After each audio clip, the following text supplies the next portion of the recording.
Eh bien, bonjour à toutes et à tous, c'est Cocoris, on est là pour une nouvelle vidéo. Sur la playlist Tuto TeamSpeak, ça fait hyper longtemps que j'avais pas fait de vidéo dessus. Ça date d'il y a, je crois, plus d'un an. Donc là, je vais rajouter du contenu là-dessus. Parce qu'il y a des gens, en fait, beaucoup de personnes qui m'ont demandé en fait tout simplement comment on crée un serveur TeamSpeak sur son VPS Debian gratuitement, sans avoir de restrictions, avoir accès du coup au Yatka, avoir tout ça. Parce qu'il y a plein de personnes qui m'ont dit qu'en gros, chaque fois, elles sont limitées parce que c'est leur hébergeur en fait qui gère tout ça, en gros. Donc moi, du coup, là, je vais vous faire un tutoriel de comment, en fait, avoir ces accès-là, être maître de son TeamSpeak, avoir la console, et aussi, un petit plus, comment mettre une sauvegarde de serveur TeamSpeak. Ça évite de refaire toutes les permissions, tous les salons, tous les canaux, pardon, c'est pas Discord, tous les canaux, etc. Et du coup, n'hésitez pas surtout à venir sur mon TeamSpeak si vous avez encore des problèmes, si vous ne comprenez pas, si vous bloquez sur quelque chose.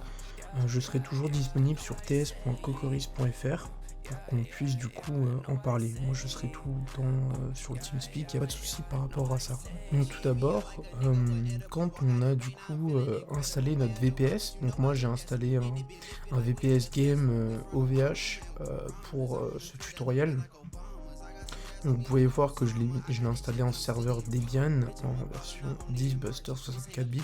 La version peu importe, hein, TeamSpeak dans tous les cas s'installe. Donc ça, le VPS, il est installé. Comme vous pouvez voir ici, j'ai les accès du VPS que j'ai reçu par email. Je n'ai rien installé du tout pour l'instant, je n'ai rien touché. Donc voilà. Ensuite, ce qu'il faudra faire, c'est tout simplement se rendre sur le site de TeamSpeak officiel. Je vous mettrai un lien.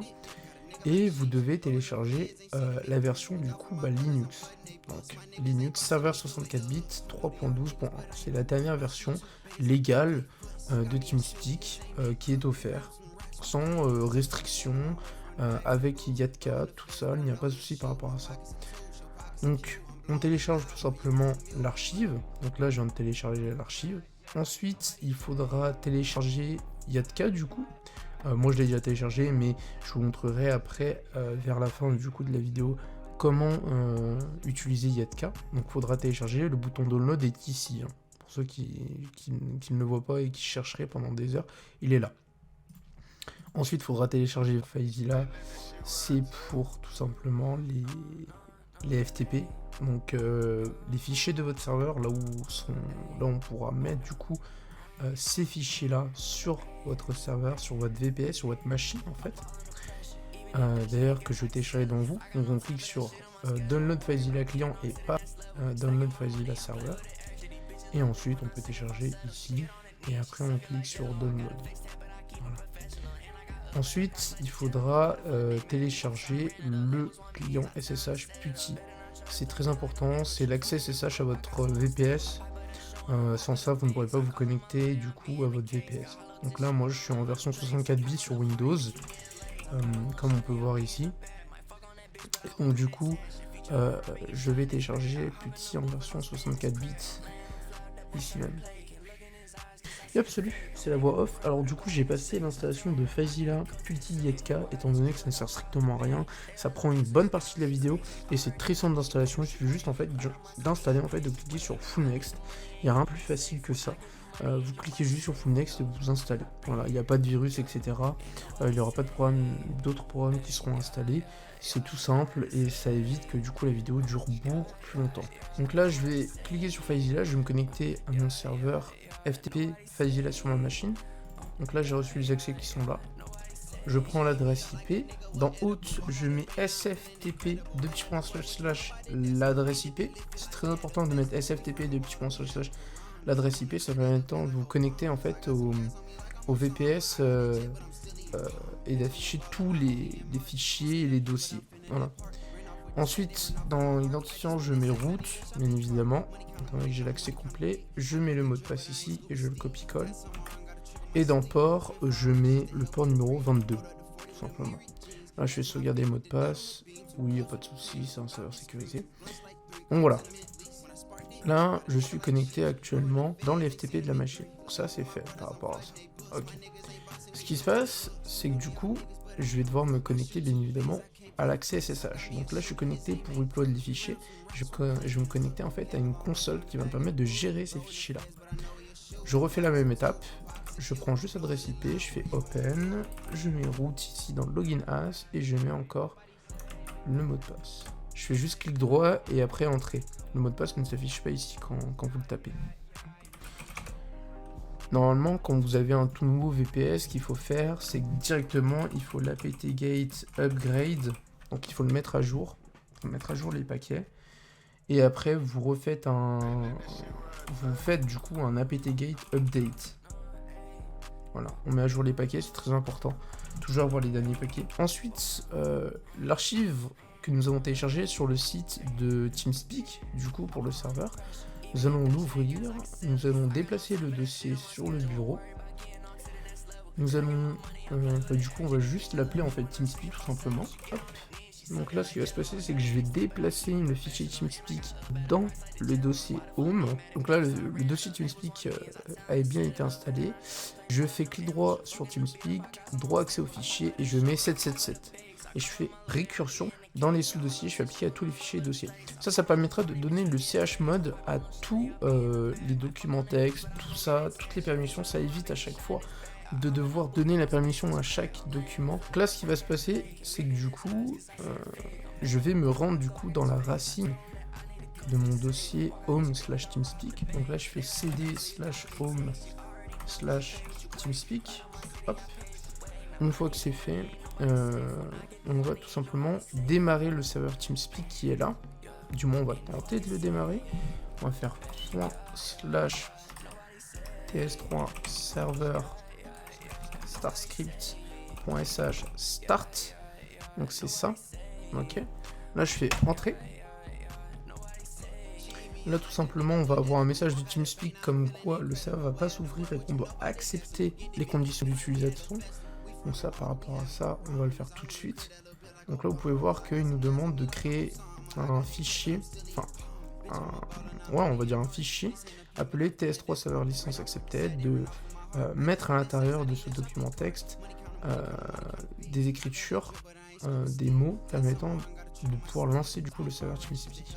Donc là, à partir de là, je vais faire clic droit dans la partie blanche ici.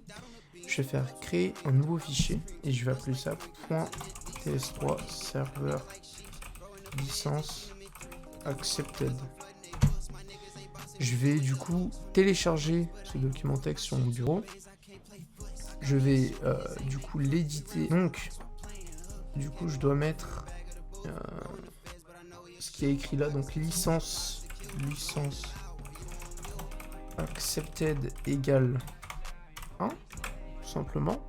Je fais CTRL S et enregistrer pour bien sauvegarder le truc. Là, je clique sur l'ancien TS3 Server License Accepted, je fais supprimer et j'upload du coup le nouveau. Voilà. Donc ensuite, ce qu'on doit faire, c'est que du coup, on doit redonner les accès S777, les accès au maximum pour chaque document, parce que du coup, j'ai un nouveau document qui s'est créé là, et j'ai un nouveau document que j'ai ajouté, du coup, que j'ai créé, qui est ici même. Donc là, ça va être très rapide, il est en train de le faire. Ensuite, une fois que c'est fait, on retape la commande .ts3 server starscript.sh espace start. Donc on le fait. Et une fois que c'est fait, vous allez voir qu'il y aura du changement et que notre serveur TeamSpeak sera créé. À partir de là, on aura réellement un serveur TeamSpeak créé sur notre machine. Donc là, vous pouvez voir que j'ai reçu les accès serveur query admin, donc les admin server query en français, et la clé de privilège me permettant de me mettre serveur admin sur le serveur. Donc là, je vais copier-coller tout ça dans mon document texte qui est ici. Alors attendez, hop. Voilà. Donc là, vous pouvez voir que j'ai copié-collé du coup les accès query et la clé de privilège. Quand je vais aller sur le serveur TeamSpeak ts.cocoris.fr, j'ai déjà redirigé le nom de domaine parce que j'ai déjà un TeamSpeak de base. Vous, quand vous viendrez sur ts.cocoris.fr, si vous avez un problème ou vous voulez simplement discuter avec moi, le TeamSpeak sera déjà fait, vous inquiétez pas. Donc là, je vais me connecter. Et là, vous pouvez voir que le serveur TeamSpeak, du coup, est créé. Par contre, ça dit que je suis aux États-Unis alors que je le suis pas. Bon, c'est pas grave. Donc là, je vais mettre la clé de privilège reçue dans la console de mon accès SSH. Je vais la copier. Je vais faire CTRL-V et je vais faire OK. Donc là, voilà, le serveur m'a mis serveur admin. Donc actuellement, j'ai toutes les permissions. Comme vous pouvez voir, le serveur TeamSpeak, à la dernière version TeamSpeak, il n'a aucune licence. Vous avez 32 slots, donc c'est gratuit, mais vous n'avez que 32 slots. 32 slots, je pense que c'est bien assez. C'est rare les gens qui ont plus de 30 personnes constantes sur leur serveur TeamSpeak. Si c'est un serveur TeamSpeak de team, de clan, ou bien de serveur Minecraft, ou peu importe, 32, c'est largement suffisant. Limite, TeamSpeak fait un cadeau pour ça. Comme on peut voir, le serveur TeamSpeak, on peut complètement l'éditer. Donc, on peut modifier tous les paramétrages ici. Ceux qui sont là, ceux qui sont là, ceux qui sont là, ceux qui sont là et ceux qui sont là. Donc, comme vous pouvez voir, tout est modifiable. J'ai un vrai serveur TeamSpeak hébergé sur ma machine.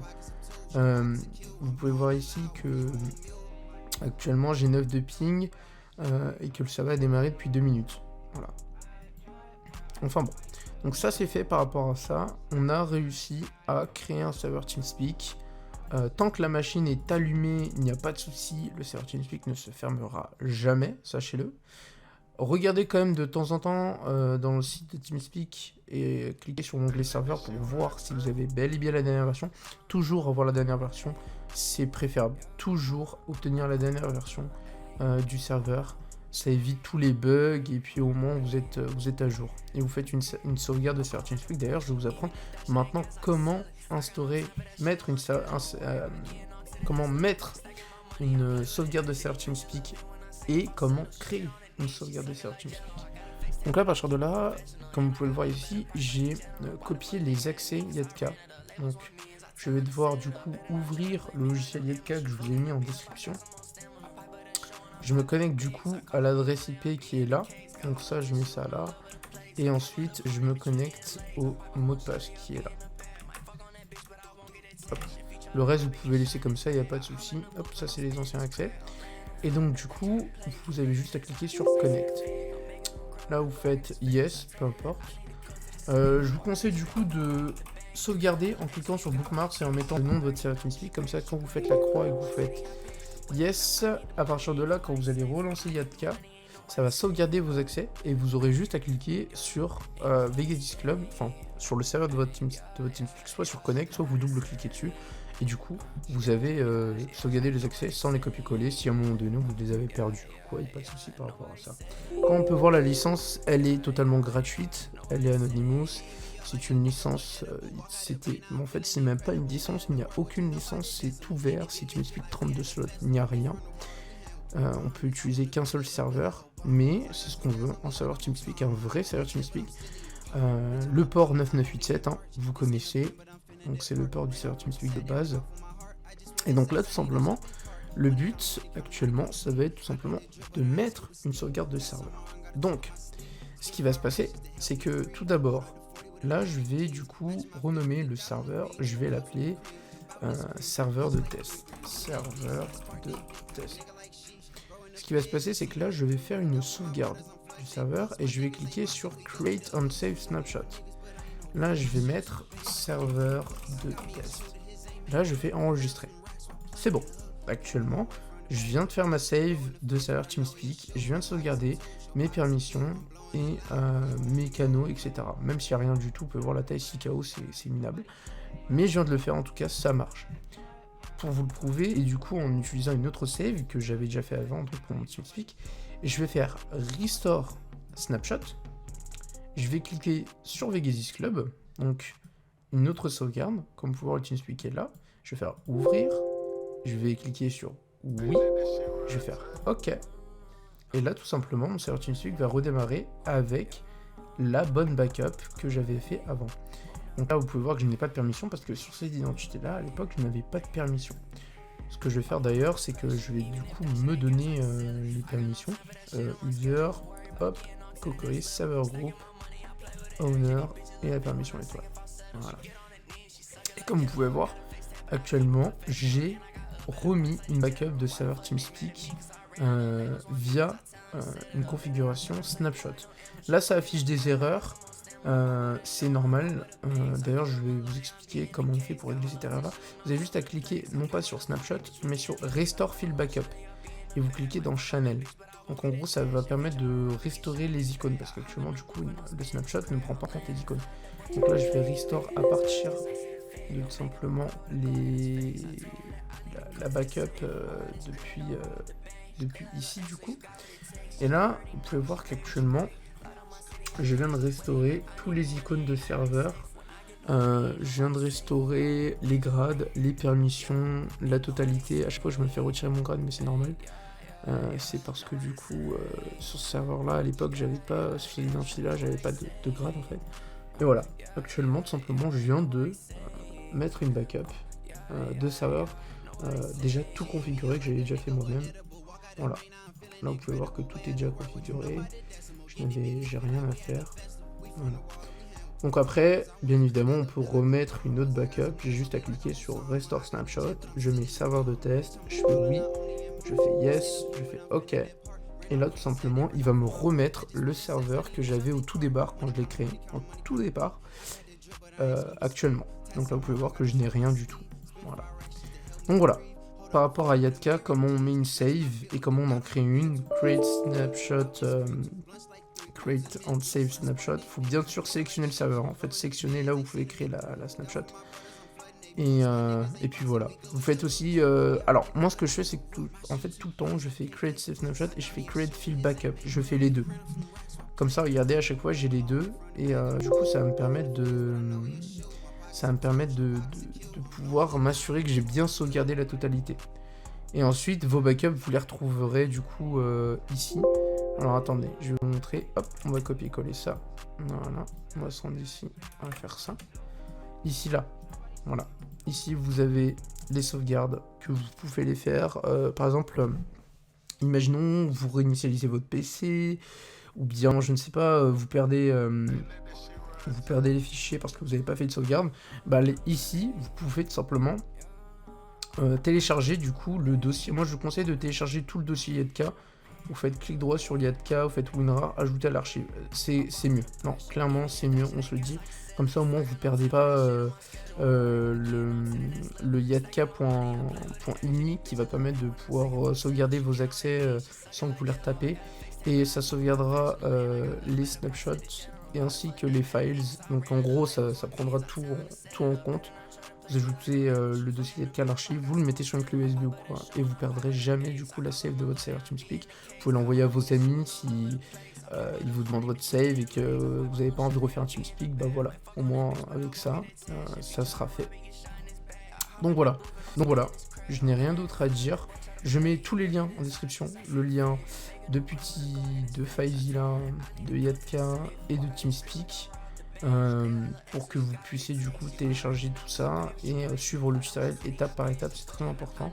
Et après, bah, tout simplement, vous pourrez gérer votre serveur tranquillement tant que votre VPS du coup vous le payez chaque mois, que vous le renouvelez. Après, si vous avez un VPS gratuit comme on dit, ça va être un peu plus chaud parce que TeamSpeak quand même, il faut avoir un minimum de ressources. Mais si vous avez déjà un VPS à 1 Go RAM, ça suffit largement, je pense.